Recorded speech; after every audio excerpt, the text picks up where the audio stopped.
Hi guys. So I am the nonlinear recovery life of Jessica. I'm Jessica. Welcome.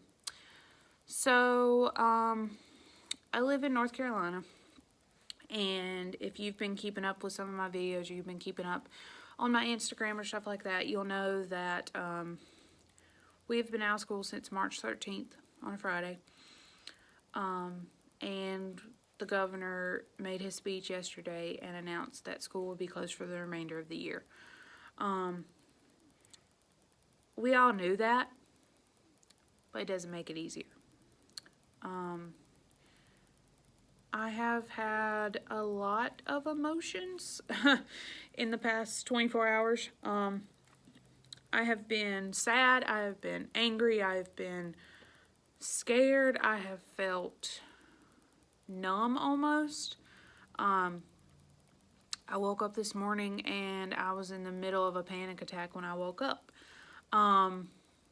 So I jumped straight up and I grabbed my weighted blanket, which has been a lifesaver, and I grabbed my Bible and I started reading.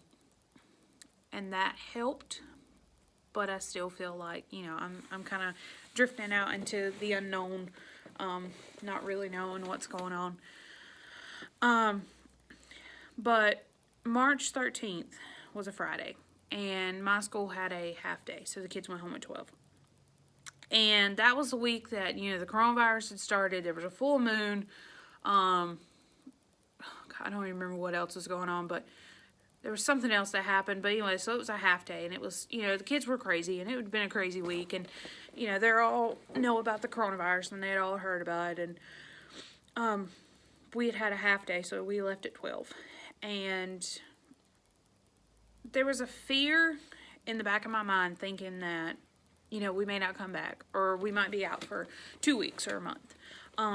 So we had decided as a team, and most of the other grades had as well, to send home like the workbooks or stuff that the kids would need. And if they came back the next Monday, they bring them back, they put them in their desk, it's fine.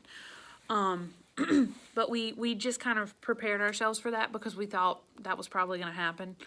But even being prepared for it and knowing that that might be what happens was not enough for me. I never thought that when I hugged my kids bye on Friday, the 13th in March, that would be the last time that I would be able to hug my kids. I never thought that, when I said goodbye to like coworkers and told them I was going home, or, saw them in the hallway and waved at them and told them to have a good weekend, that I wouldn't see them again for a while. I didn't realize how much I missed that until it was taken away, and how much I took it for granted. Like, I leave every Friday, and I mean, I'm not burnt out by any means. I've struggled this year, but I'm not burnt out. I still love my job. I still come here every morning, and I love it, and I want to do it. But every Friday, anybody on Friday is excited for the weekend. Anybody's ready to go home and start their weekend. But I never imagined how much I would take it for granted when it was taken away from me. I'm very lucky. I'm still working, because I want you to understand that teachers are still working, probably working harder than we ever have. And I'm still getting paid. And a lot of people aren't in that position. And don't get me wrong when I say I'm very thankful to be in that position, but this hasn't made things easier. Because my heart and my soul is in this room. And I am in the school right now. I'm in my classroom. And the school buildings are closed. But teaching has not stopped. School has not stopped. My heart and soul is here. My heart and soul of my career, my job, is here. It's with these kids. It's in this room. And that has been ripped away from me. And that's very hard for me to process. It's still very hard for me to process. And knowing that it was coming, and I've had so many people tell me, well, you knew it was coming, you knew it was coming, you knew it was going to close. I get that. I tried to prepare for that. I understand that. That doesn't make it better. That doesn't make it easier. It doesn't make it easier for me to sit there with my phone and listen to the governor say, we're going to close schools for the rest of the year, and not start crying and not start feeling like the world was ending and not feel like you are useless and just tired, because we are tired. It was so much easier to be here, because then you would know how they're doing. You know how they are. You know that they're taken care of. And now you see them through a computer screen, or you see a picture of them that you get on email. And it's hard. This is hard. I don't know why, I just feel like I'm kind of rambling, but know that if you're a teacher, or if you know a teacher, know that we are struggling, that we are strong for our kids, but we are not strong for ourselves, and we are not strong for those around us. I made a video for my kids just a minute ago about telling them how it was okay to feel things, and it was okay to be upset, it was okay to be angry, it was okay to be mad or anything else, or scared, whatever. And I think we all need to remember that this is a different time. This is a new experience. This is something we've never had to deal with before. But we are dealing with it. We are handling it in the best way that we know how. So I guess that I never imagined that the last time I'd hug my kids would be on Friday the 13th.